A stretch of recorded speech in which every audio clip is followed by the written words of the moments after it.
My name is Thali Lotus and I am the founder of CAYA Sound System and Come As You Are Enterprise. Hello everyone and welcome to the 11th episode. In this episode I will be speaking to Thali Lotus from CAYA Sounds, Come As You Are it stands for. She is a sound system operator or sound architect, as you will hear from the episode. Along with this episode, there's a sound system weekend at Goldsmiths University from the 13th to the 14th January. It's called the Sound System Ultra National, number 4, Strictly Vinyl. You can find information about it on Facebook. But in particular, I want to tell you about a panel discussion that Thali is involved with. It's called Her Story, From Ranking Miss P to the Present. It's all about women in the sound system movement. In the panel, there is Sista Culcha, Nzinga Sounds, Legs 11 Sound System, Thali Lotus herself, and DJ Lady Explosive. In the meantime, please enjoy this interview.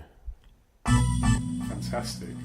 Okay, so let's start from CAYA Sound System Enterprise. Okay, so CAYA was born physically November 2016. However, the concept of Come As You Are was really established some time before that. It began very much when I had got to a point in my life where I'd achieved a lot, and the status quo, things like that, house and job and car and things like that. However, I still lacked a sense of fulfillment, a sense of happiness, and so I started looking a lot more at myself, about life. And I suppose that's when I really had a spiritual awakening, and it was very much about doing what made me happy. It was about being very compassionate, being a humanitarian, trying to bring people together, and out of that came this idea to bring people together using music, and it not being governed by a structure necessarily, i.e. a building, for it to be free to travel around and take this concept to lots of different places and to different people. Yeah. And so that's how it started.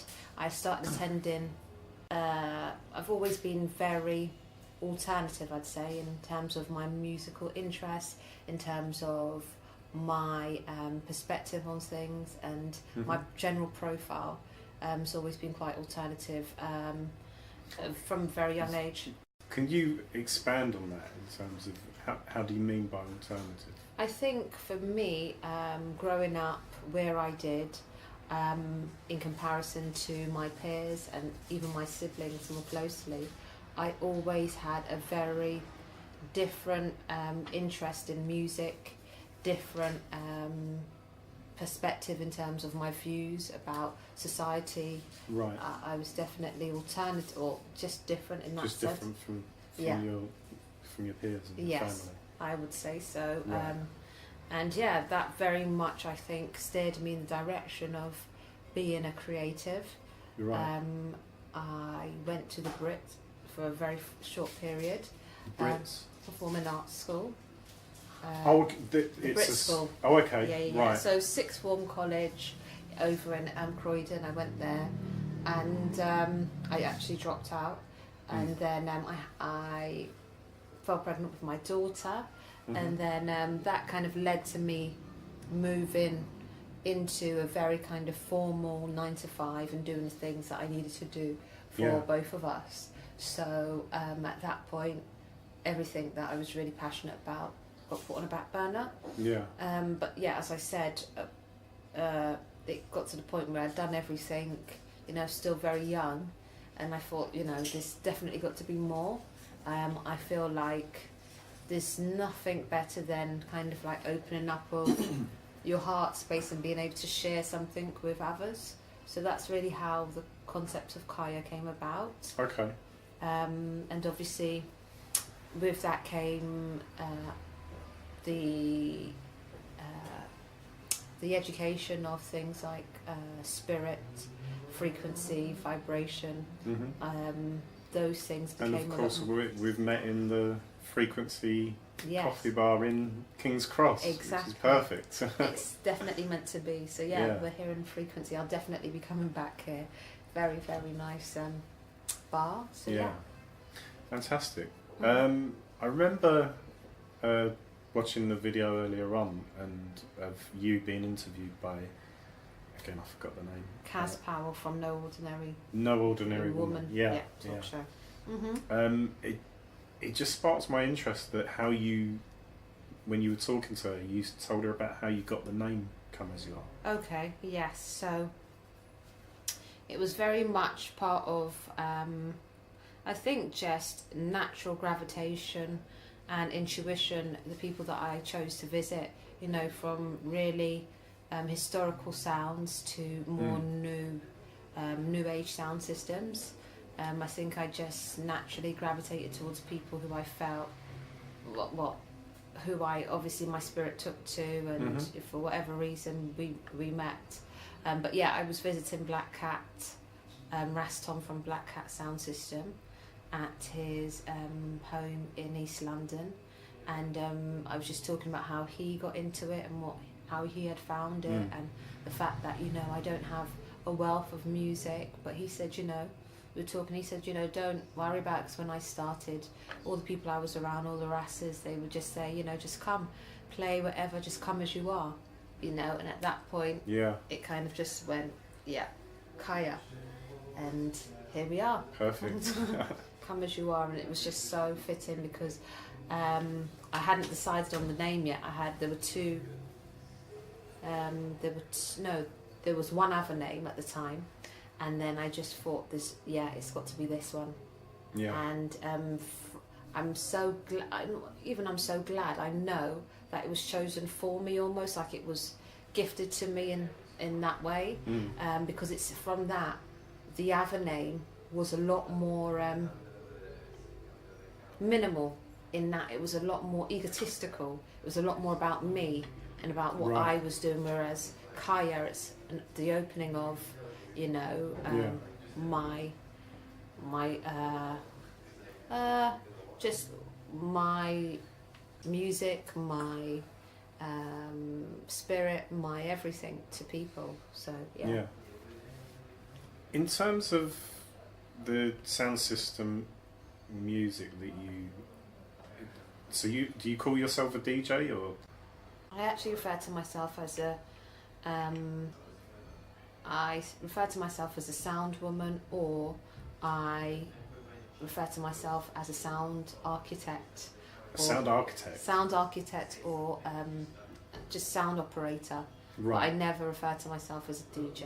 Right. No. Yeah. So is there something distinct between DJs and sound system operators? Or is it just your how you see yourself? How I see myself. Right. I see myself as a kind of an entity which isn't just about... I think there's a difference between playing music and understanding music, not just through its lyrical content, but for its kind of vibes. And so I think that's a difference, because I think you've got to be confident in what it is that's going to intrigue people to listen, aside from what it might be saying. I do select music based on the lyrical content, yes, but I also select music because of its vibration, because of its spirit, and how I feel it's meant to be, and it's meant to be delivered.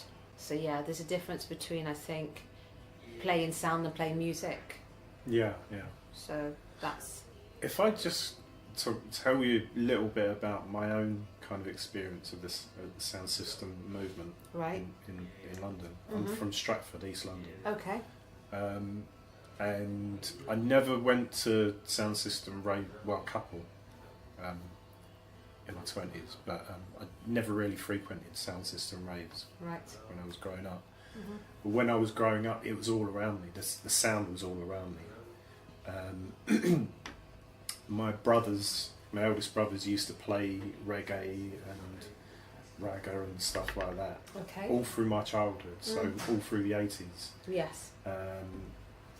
That music was around me, and I knew a few families. There was a Jamaican family down the road that's still there, and the guy, he still builds speaker cabinets. He's still, to this day, he's still doing it. So that kind of that was around me all the time, and what I got from it, even though I wasn't particularly part of it, reflecting back, there seems to be some, especially with the education that I've had, looking into stuff like that, there seems to be a very, very clear idea of community within the sound system movement. Particularly because of kind of West Indians in East London. Yes. And reading about the histories and where it came from. Definitely. And even what so interests me is even the skinhead movement was originally kind of very influenced directly from ska music and the fashion and the music. Yeah. What evolved was kind of a racist movement out of it. The origins was kind of very much community. Yes. So it seems like you're developing the same thing in terms of your art. Yes. I do believe that, yeah. I think for me, like last year's tour, my first year's tour, 2017, was called Love Liberation, and it was about uniting people through music, through love. This year's tour is called ROTO, which stands for Rise of the Omega, Rise of the Female, basically. So I'm working more so with females. Yeah. However, despite the themes, for me, at the core is bringing people together. Right. Obviously, I'm focusing on a particular theme, but paramount to that is the fact of bringing people together. I definitely feel that the sound system culture does have a community, and I'm just trying to make it as inclusive as possible. You know, I think for me it's very important that not only do I keep to its traditions, but I also try and develop it so that it's something that in, say, 50 years time is still apparent, because you know, it's come 60, 70 years. Very little has changed. However, I just feel as though in order for it to continue on for another decade, and even past that, there needs to be some kind of innovation, and that's what I feel I bring with CAYA. Okay. So yeah. So before we digress from that point, because I know these interviews do that, can you go into talk a little bit about the sound system event that's happening at Goldsmiths? Yes. So the Let's Play Vinyl exhibition, touring exhibition, and as part of the sound system culture, which is taking place next Saturday and Sunday. That project has really been put together to highlight not only the tradition but also the current status of sound systems. For those who have in more recent years, you know, founded a sound system, for it to be for that to be highlighted, and for there to be some kind of recognition about what's going on currently as well as what has gone on. So yes, that's very much what that event is about. In particular, obviously, it's a combination of not only music but academia. It's bringing in various different types of art forms to demonstrate the influence of sound system culture. Yeah. So yes, I think that's an example of how the community and sound system culture is evolving, and there is innovation. And so it highlights things like myself, a woman in sound system. Right.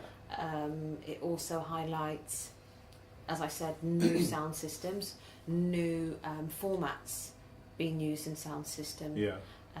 So yes. I remember you saying that on the interview you did, that you still use vinyl. Yes, so I very much, again, it's part of this whole tradition and modernity in that I play vinyl as well as I play CD. Oh, so you play CD as well? I play CD. Okay. I alternate between both, and it's again just for the. It's for the preservement. Is that a word? I think it is. Preservation. Preservation. I suppose, yeah. Yes, preservation of that tradition, as well as highlighting newer formats of the CDs. So going on from that, in terms of keeping with the tradition, as well as having kind of bringing in new innovations like using CDs or MP3s or whatever. Mm-hmm. What music do you play? So generally, I play a combination of roots and dub music. Mm-hmm.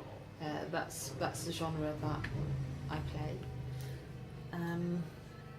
So it is kind of the traditional sound system. Traditional music. sound system music, yes. Is it all old music though? No, so I play, older music as well as I play current dub music, Right. which has seen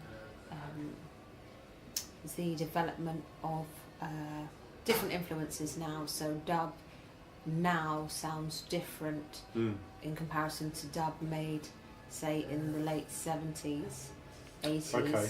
So you've got much more of a digitalised sound, Right. which is, that is a lot more. See, I know some rock bands and some rap bands.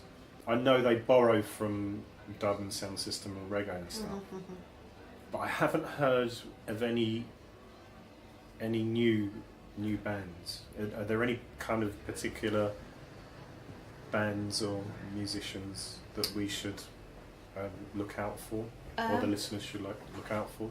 I think if you want new age dub, it's still very much. I don't like to refer to it as an underground scene, but I think it's very much still a niche market in that it's not. Yeah, vinyls are still being pressed and they're readily available, but it's just not the same as pop or rap or R&B. But there are very much artists about. In terms of who in the public, domain that you could look at what they're doing. You look at artists such as Janine. She's a kind of new age. Janine. So it's just Ja and Nine. Right. Yeah. So she's kind of like a crossover of reggae roots, dub, sound.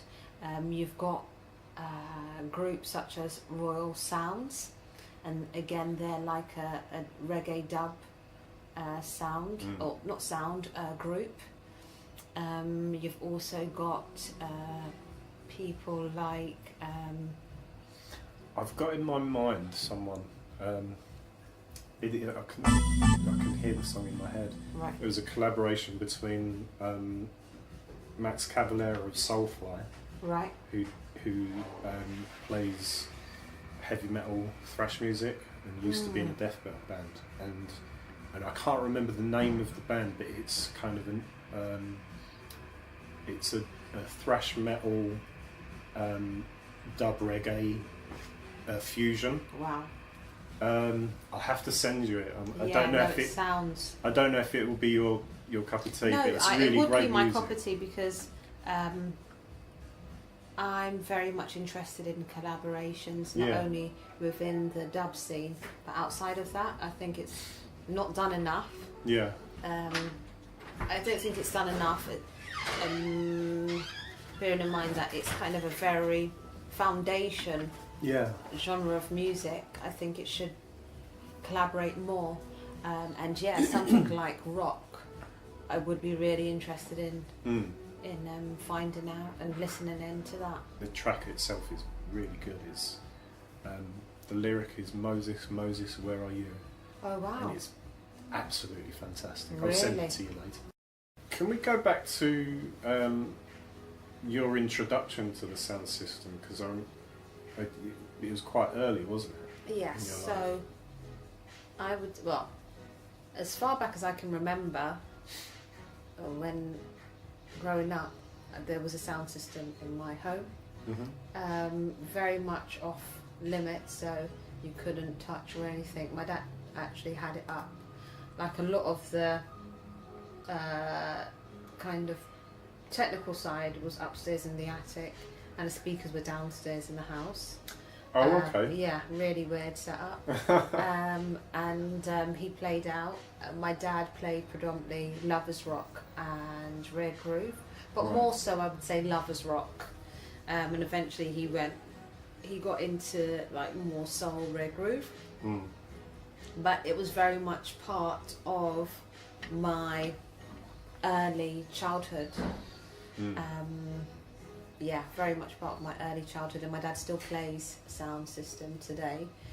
More so for family functions and things like that. He doesn't play out anymore, but he still very much has a system and builds his boxes and things like that. So very. Can you engage with the character and the vibe of the sound system music and the cultures that were around? When I think of it and when I feel it, there is a very particular feel to it. There's a very particular vibe, but I can't express it. It's not something I can express in words. How would I describe it? There definitely is a vibration of the scene, of the culture, and I would describe it as if I had to describe it, it's of a kind of demonstration of ability, a demonstration of resilience, a demonstration of commitment, a demonstration of culture. Would it be? I don't want to put words in your mouth, but would it be a demonstration or expression? An expression of all those things. Yeah, more so than a demonstration. I'm thinking back for when the sound system culture initially arrived in the UK. That's the point. When did it actually, as a movement? Yes. As part of the culture, when did it arrive? I would say 60s. Right. I would say 60s. Right. Yes. So it was around the time that the skinhead movement kind of evolved. Yeah, and I think, thinking back, that not only here in the UK, but around the world, internationally, there were a lot of movements that were establishing their kind of their place in a location, in a country, in a time. Yeah. And I think that was very much the sound system culture. Is it not particular to UK? Yeah, I when I say around the world, I'm talking about other things that were going on, whether that was gay and lesbian rights, whether that was women and independence, whether... Oh, right, I understand you. Yeah, so there was a lot going on at the time about, or with people making some kind of demonstration of their place in the world. Yeah. And that sense of being. You've actually just reminded me of something, because although you said that the sound system movement and sound system culture has a very particular identity and vibe, But what I've noticed, most of the people I've interviewed have been performance artists. Right. And many of them are from the LGBT community. Right. And although in terms of the sound system movement community and the LGBT community that I've witnessed, although they have very different characters, there's something very similar in about terms their of timelines, but also similarities in terms of community. It expresses it in a different way, but it's still very much there. There's still a vibe. It's a different vibe, but it's very recognisable as community. Can you talk about that in terms of the sound system movement? I would say the sound system movement culture that was established was born out of migration and demonstration of a culture's place in a time. Here in the UK, it was a time of quite graphic prejudices and racism, and obviously the actual roots of sound system was all about taking music out to people, how it was born in the West Indies. Thali has got such a passion for the sound system movement and the culture that surrounds it, particularly the West Indian culture. She's got so much love, passion and compassion and creativity to put into it. So please don't forget, January the 13th and the 14th, in the daytime right until the evening. I think it starts around 11 in the morning each day, and there's events that go on right through the night. Check it out on Facebook, and check it out on Thali's website as well, comeasyouare.com. So the U being spelt with a U. So don't forget to check her website out. Don't forget to check it out on Facebook. Come down and see it in Goldsmiths Uni and have a fabulous time. The next episode I'll be bringing out early on Thursday morning. So 2 episodes this week, just simply to coincide with the weekend. On the next episode you will hear Thali talking more about the history of the sound system movement, roots and culture, from its origins in Jamaica and its travel with the West Indian immigrants over to Britain, and in particular London.